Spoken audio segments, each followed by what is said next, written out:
దుర్గమ్మ ఆలయంలో గత 3 నెలల్లోనే 4 కోట్ల రూపాయల సొమ్ము కొట్టేశారని వైసీపీ నేత పోతిన మహేష్ ఆరోపించారు. దీని వెనుక ప్రధాన సూత్రధారి టీడీపీ మాజీ ఎమ్మెల్సీ బుద్దా వెంకన్న ఉన్నారని ఆరోపించారు. ఎటువంటి టెండర్ పిలవకుండా 3 ఏళ్ల పాటు 24 షాపులు కొనసాగించేందుకు స్కెచ్ వేశారని పోతిన మహేష్ అంటున్నారు. దుర్గాగుడి వద్ద పార్కింగ్ ఫీజు, షాపుల అద్దె విషయంలో దోపిడీ జరిగిందా? పోతిన మహేష్ ఆరోపణల్లో నిజమెంత? Special story.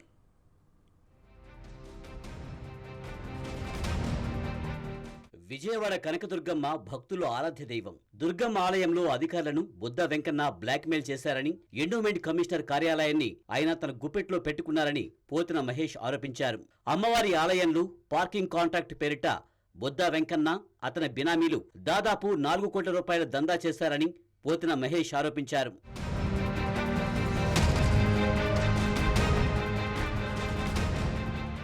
కొన్నేళ్ల నుంచి దుర్గమ్మవారి ఆలయంలో పార్కింగ్ కాంట్రాక్ట్ పొందడానికి పెద్ద ఎత్తున పోటీ ఉంటుంది.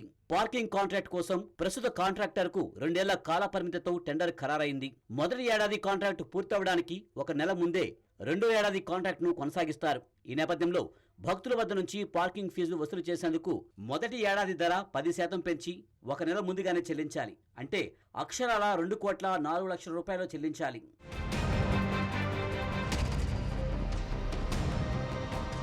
బుద్దా వెంకన్న ఆదేశాలతో 2 కోట్ల 4 లక్షల రూపాయలను అమ్మవారి ఆలయానికి చెల్లించలేదని పోతిన మహేష్ అంటున్నారు. ఏదో ఒక కారణం చూపించి 6 నెలల పాటు ఉచితంగా అమ్మవారి భక్తుల వద్ద నుంచి పార్కింగ్ ఫీజు వసూలు చేశారట. ఈ విధంగా అవకాశం కల్పించాలని ఎండోమెంట్ కమిషనర్ కు ఈవో సిఫార్సు చేశారట.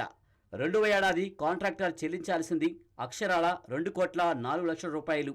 అయితే 6 నెలల పాటు అమ్మవారి ఆలయానికి రూపాయి కూడా చెల్లించకుండా పార్కింగ్ ఫీజు వసూలు పేరిట మరో 1 కోటి 2 లక్షల రూపాయలు వసూలు చేయనున్నారట. అంటే మొత్తం 3 కోట్ల 6 లక్షల రూపాయలను సదరు కాంట్రాక్టర్ అంటే బుద్దా వెంకన్న బినామీ కొట్టేశారని పోతిన మహేష్ ఆరోపిస్తున్నారు.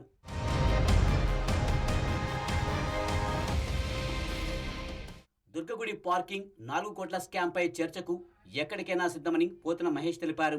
ఈ విషయంపై బహిరంగంగా సవాల్ విసురుతున్నానని పోతిన మహేష్ తెలిపారు.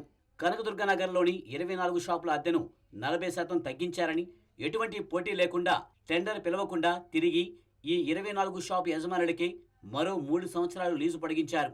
ఈ విషయంపై అమ్మవారి ఆలయ అధికారులు ఎండోమెంట్ కమిషనర్ కార్యాలయానికి సిఫార్సు చేశారని, ఈ వ్యవహారంలో మరో 1 కోటి రూపాయలు దోపిడీ చేశారని పోతిన మహేష్ ఆరోపించారు.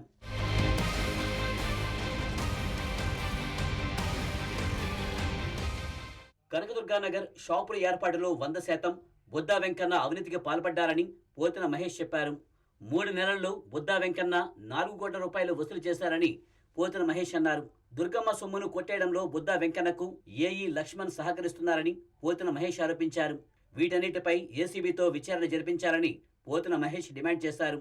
మరి పోతిన మహేష్ ఆరోపణలపై బుద్దా వెంకన్న ఎలా స్పందిస్తారో చూడాలి.